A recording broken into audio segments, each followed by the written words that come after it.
Hello students. तो भाई class 7th के लिए आज हम चैप्टर शुरू करने जा रहे हैं गणित का। तो पहला चैप्टर हमारा परिमेय संख्याएं।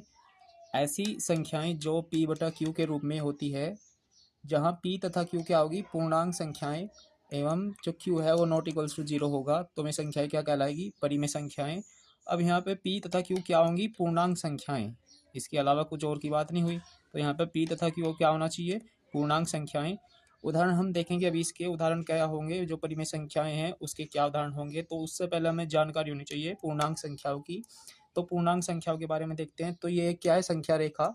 संख्या रेखा पे 0 होता है बीच में, और इधर प्लस के नंबर यानी प्लस के धनात्मक पूर्णांक, +1 +2 +3 +4 +5 ऐसे एंड सो ऑन चलते रहते हैं। इधर प्लस के पूर्णांक, और इधर 0 से -1 -2 -3 -4 -5 dash dash dash and so on, यानी इधर नेगेटिव यानी ऋणात्मक पूर्णांक चलते हैं। तो ये सब क्या है, पूर्णांक। 0 भी एक पूर्णांक है। जो 0 होता है वो नॉन नेगेटिव नॉन पॉजिटिव होता है, यानी जो 0 है वो ना तो धनात्मक होता और ना ही ऋणात्मक, ना तो प्लस का और ना ही माइनस का। में से जो ये पूर्णांक है, इन्हीं में से हमको यहाँ पे p तथा q की जगह वैल्यू रखनी है। तो हमें क्या प्राप्त होगी, परिमेय संख्याएं।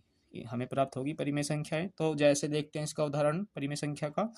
मान लिया हमने एक पूर्णांक लिया -5, तो p बटा q के रूप में होती है हमारी परिमेय संख्या।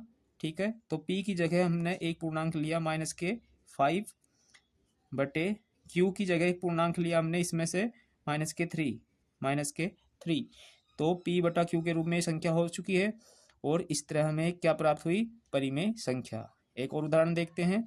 अब की बार मैंने एक पूर्णांक लिया 3 यानी +3, और बटे हमने लिया 2 यानी +2, तो 3/2 एक क्या हो गई, परिमेय संख्या। इसी प्रकार अब की बार एक धनात्मक पूर्णांक लेते हैं +5 और एक ऋणात्मक पूर्णांक लेते हैं -2। तो इधर से -2 लिया तो यहाँ पर होगा 5/-2, ये एक क्या हो जाएगी, परिमेय संख्या। 5/-2 ये एक क्या हो गई, परिमेय संख्या। इस प्रकार आप बहुत सी परिमेय संख्याएं बना सकते हैं। ठीक है, लेकिन भाई यहाँ पे एक ध्यान रखेंगे कि यहाँ पे शर्त जो है परिमेय संख्या की, p बटा q तो होगा और p तथा q दोनों पूर्णांक होने चाहिए, लेकिन ये शर्त यहाँ से कंप्लीट होगी कि q नॉट इक्वल्स टू 0 भी होना चाहिए, यानी जो बटे में है इसका हर वो कभी भी 0 नहीं होगा। जैसे हमने एक पूर्णांक लिया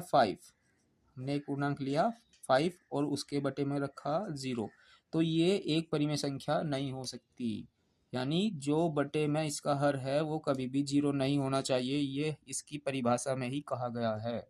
ठीक है, तो इस बात का खास ख्याल रखना है कि यदि बटे में 0 है तो वह परिमेय संख्या नहीं होगी। परिमेय संख्याओं के प्रकार देखते हैं। परिमेय संख्याएं दो प्रकार की होती हैं, एक धनात्मक परिमेय संख्या और दूसरी ऋणात्मक परिमेय संख्या। ठीक है, अब देखते हैं कैसी होती है। इसका उदाहरण जैसे धनात्मक माने जो प्लस की होती है। ठीक है, धनात्मक माने जो प्लस की होती है, यानी इसमें जो p बटे q के रूप में हमें कुछ वैल्यू रख के प्राप्त करेंगे, जो परिमेय संख्याएं में प्लस की होनी चाहिए। तो p की जगह 2 बटे q की जगह 5, तो 2/5 प्लस की धनात्मक परिमेय संख्या है। इसी प्रकार 7/9 ये भी एक क्या है, धनात्मक परिमेय संख्या है। इसी प्रकार 10/15 एक क्या है, धनात्मक परिमेय संख्या है। ऐसी परिमेय संख्या जिनका चिन्ह ऋणात्मक यानी माइनस का होता है तो ऋणात्मक परिमेय संख्या कहलाती है। जैसे p बटा q के रूप में हम परिमेय संख्या लिखते हैं।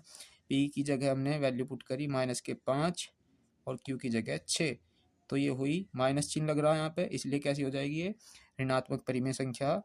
दूसरा उदाहरण देखेंगे -9/7, ये क्या हुई, एक ऋणात्मक परिमेय संख्या, यानी जिसमें एक चिन्ह ऋणात्मक होता है तो वह एक चिन्ह माइनस का होगा तो वह ऋणात्मक परिमेय संख्या कहलाएगी।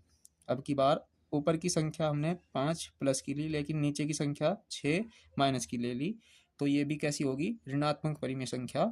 ठीक है, तो ऐसे ही आप बहुत से उदाहरण लिख सकते हैं।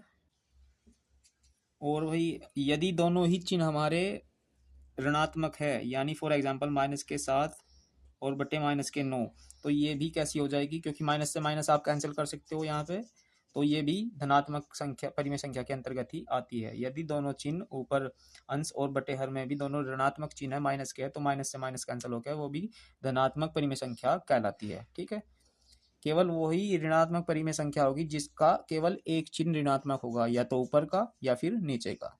ठीक है।